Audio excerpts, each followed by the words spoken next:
Dios le bendiga a cada uno de ustedes, esperando que esté teniendo una semana en victoria. El día de hoy estaremos respondiendo a la pregunta: ¿tiene la palabra de Dios relevancia en nuestro tiempo? Y es un tema sumamente importante y nuestro invitado especial es el pastor Enoc Príncipe.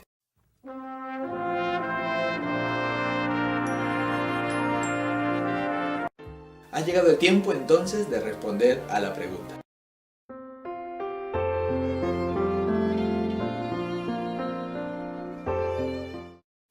Una de las acusaciones más frecuentes en contra de la Biblia es que por ser un libro antiguo ha perdido relevancia. No tiene importancia, no tiene valor para el día de hoy en pleno siglo XXI.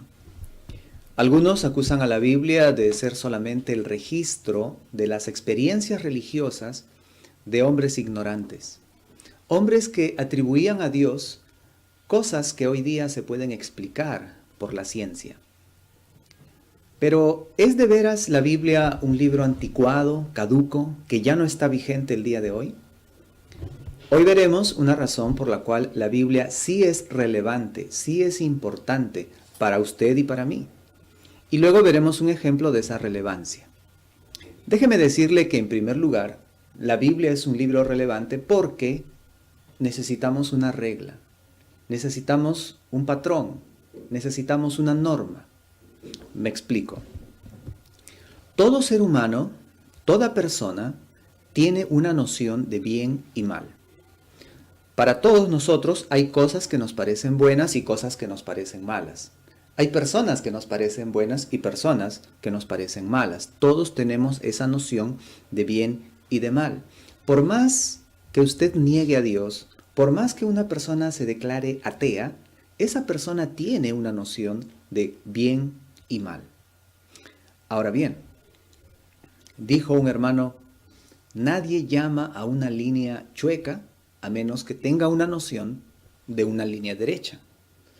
Por eso es que nosotros entendemos que por más que una persona rechace a Dios, no puede negar esa noción de moralidad que Dios ha puesto en cada uno de nosotros. Ahora, ¿por qué decimos que es Dios el que ha puesto en nosotros esa noción de moralidad? Porque la Biblia dice en Romanos 2, a partir del versículo 14, lo siguiente. Porque cuando los gentiles que no tienen ley hacen por naturaleza lo que es de la ley. Me explico. Dios dio una ley al pueblo de Israel. Los gentiles no tenían esa ley escrita, no tenían ese libro, esas escrituras como tenía el pueblo de Israel. Entonces Dios dice, cuando los gentiles que no tienen ley hacen por naturaleza lo que es de la ley, estos, aunque no tengan ley, son ley para sí mismos. Atención al verso 15, estoy leyendo Romanos 2:15. Mostrando la obra de la ley escrita en sus corazones, dando testimonio a su conciencia. Mostrando la obra de la ley escrita en sus corazones. Entonces, la Biblia dice que esta noción de bueno y malo se debe a que Dios ha puesto en nuestros corazones esa noción. Él ha escrito su ley en cada persona. No importa si conoce o no conoce la Biblia, Dios se ha revelado al corazón de cada persona, dándole una noción de su ley. Es por eso que dijo un hermano, ¿hay algo malo en algún lugar? Si yo tengo una noción de que algo es malo, entonces debe haber algo que es bueno. Y si debe haber algo que es bueno, entonces significa que en algún lugar hay alguien que determina lo que es bueno y lo que es malo. Es decir, si hay cosas que me parecen malas, entonces en algún lugar hay algo que es bueno y en comparación con lo bueno yo llamo malo a esto otro. Y si algo es bueno, entonces debe haber una regla, debe haber un legislador, alguien que prescriba qué cosa es bueno y qué cosa es malo.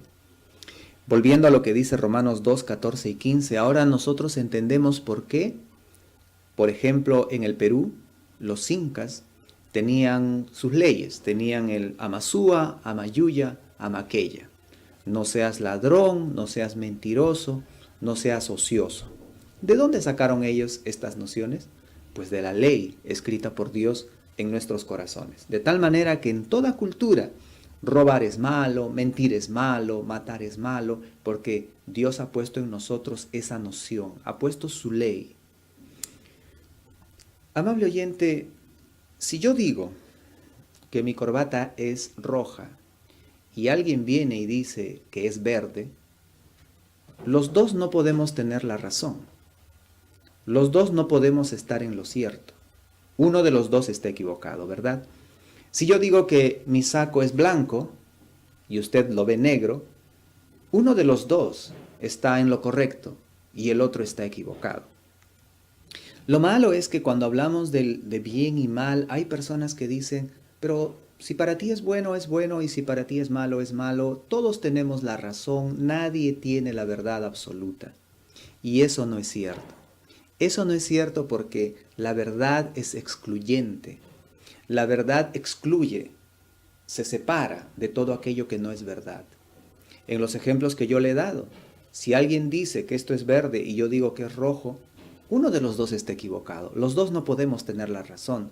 Si yo digo que mi saco es blanco y usted lo ve negro, pues obviamente yo estoy equivocado. Usted tiene la verdad y yo no. La verdad es excluyente. Hay un conferencista que se llama el doctor Ravi Zacharias y después de una conferencia en una universidad, un estudiante salió un poco incómodo y le hizo esta afirmación. Le dijo, doctor Zacharias, nadie tiene la verdad absoluta. El doctor Zacharias miró a ese joven y le dijo, joven, ¿estás seguro de eso? El joven pensó por un momento y luego tomó asiento. ¿Por qué? Porque si él decía, no estoy seguro, entonces estaba haciendo una afirmación desde la duda. Y si él decía, sí estoy seguro que nadie tiene la verdad absoluta, lo que estaba haciendo era declarar una verdad absoluta, según él. El joven se dio cuenta que si él decía que lo que había dicho era verdad, entonces sí existía una verdad. Y para no contradecirse, mejor sencillamente tomó asiento. En el mundo de hoy, cada persona cree tener la razón, pero eso no es posible. No es posible que todos tengamos la razón. Y ahí es donde nosotros necesitamos una regla, necesitamos una norma, necesitamos un patrón con el cual podamos comparar nuestras afirmaciones, nuestras creencias, nuestras acciones y ver si realmente lo que estamos diciendo encaja o no encaja con la verdad. Necesitamos un patrón y ese patrón es Dios. Ese patrón es la palabra de Dios. Jesús declaró en Juan 14:6, yo soy la verdad. Él dijo que era la verdad. Necesitamos la verdad. Necesitamos a Jesús, necesitamos a Dios para andar en la verdad. Más adelante Jesús oró y en Juan 17:17 dijo a su Padre, santifícalos en tu verdad. Tu palabra es verdad. La Biblia es verdad, es la palabra de Dios y es la regla que todo hombre necesita para saber si está o no está en la verdad.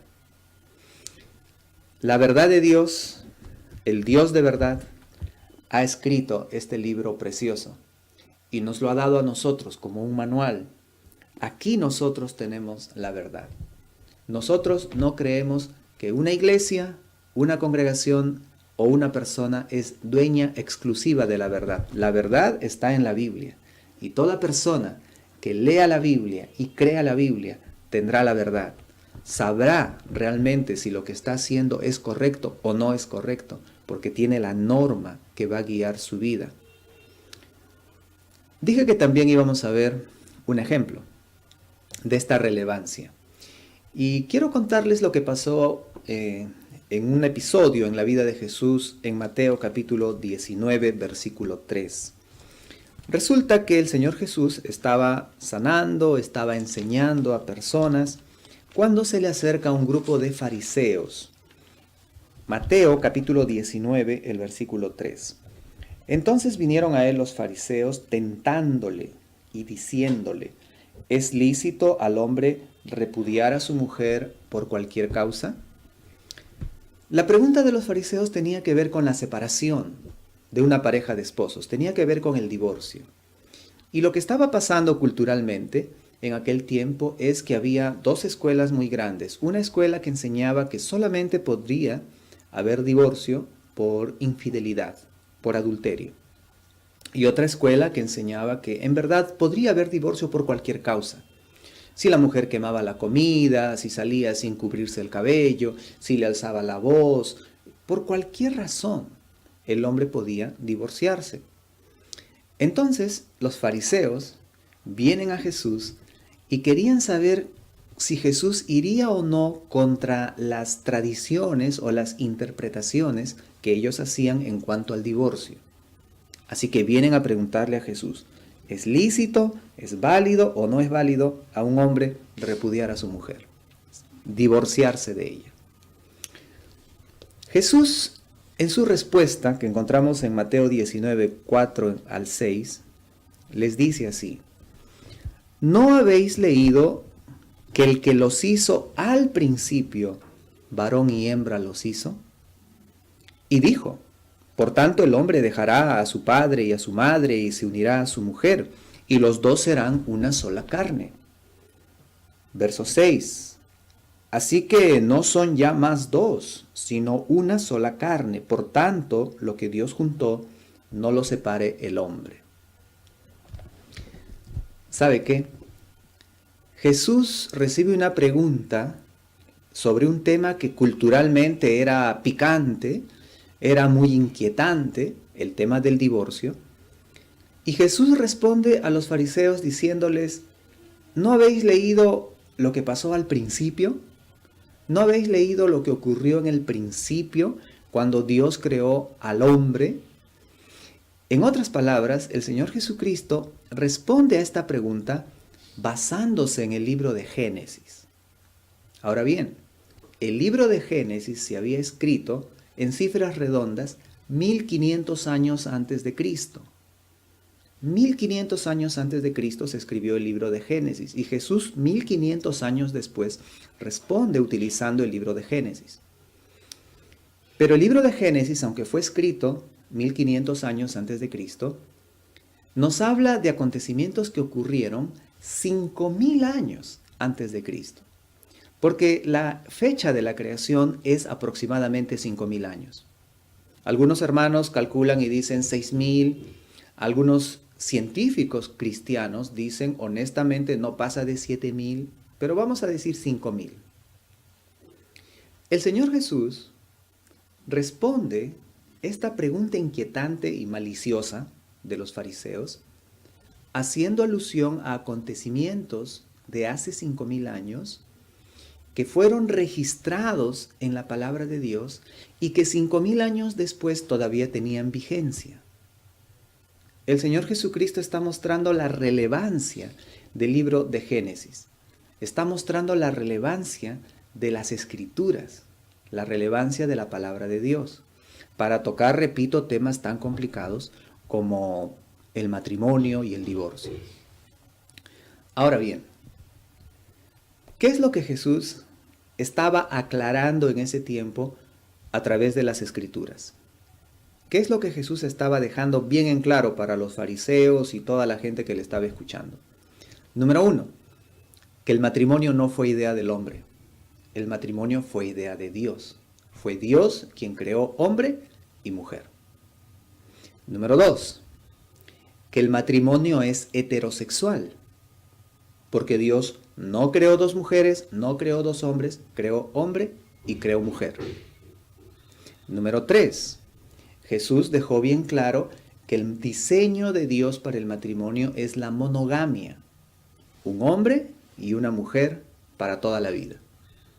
Él no creó 2 hombres, 3 hombres para una mujer o 4 o 5 mujeres para un hombre y una mujer. Eso es lo que dice la Escritura, eso es lo que dice Jesús.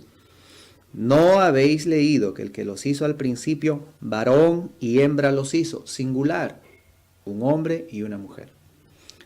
Repasa un poquito. Estamos estableciendo, o Jesús estableció con esta respuesta, que el matrimonio fue idea de Dios, que el matrimonio es heterosexual y que el matrimonio debe ser monógamo.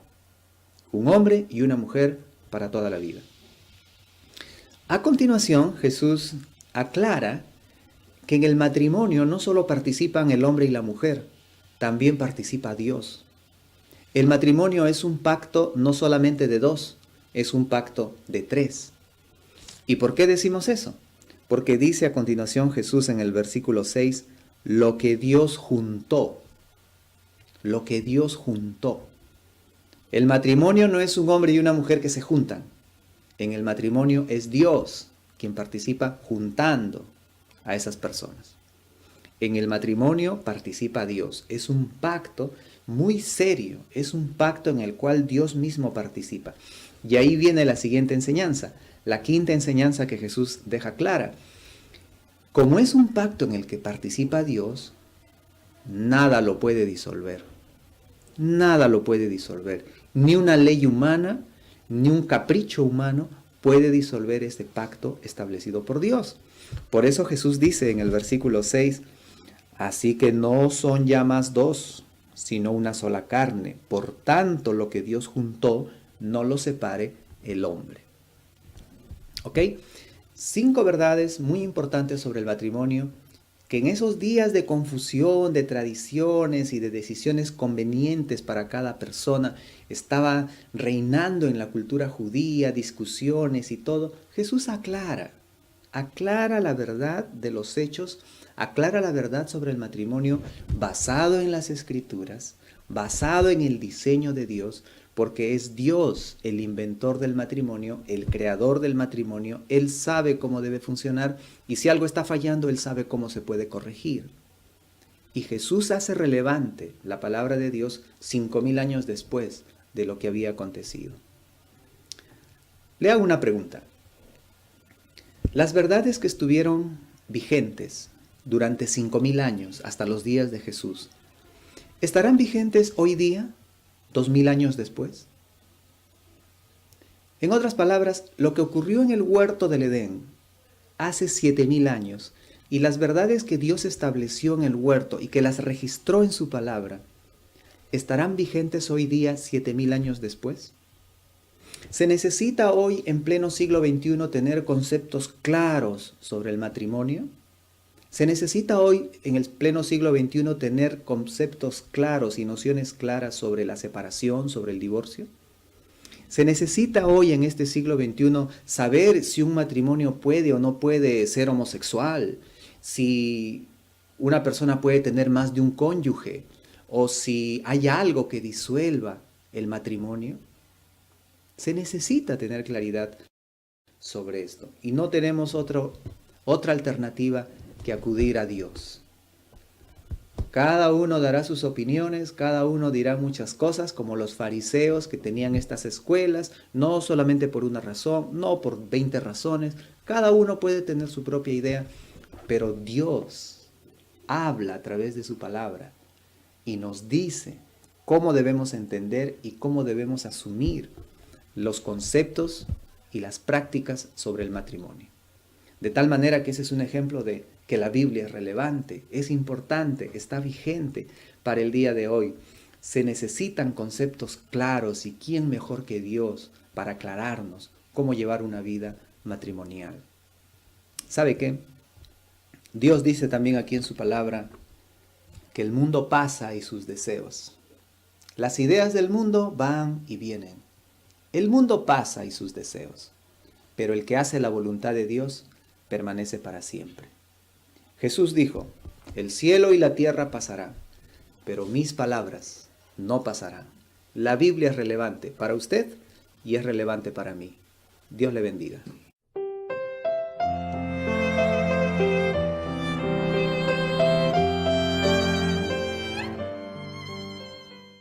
Estoy seguro que ha sido de bendición este tema y espero que la palabra de Dios esté siendo relevante en su vida.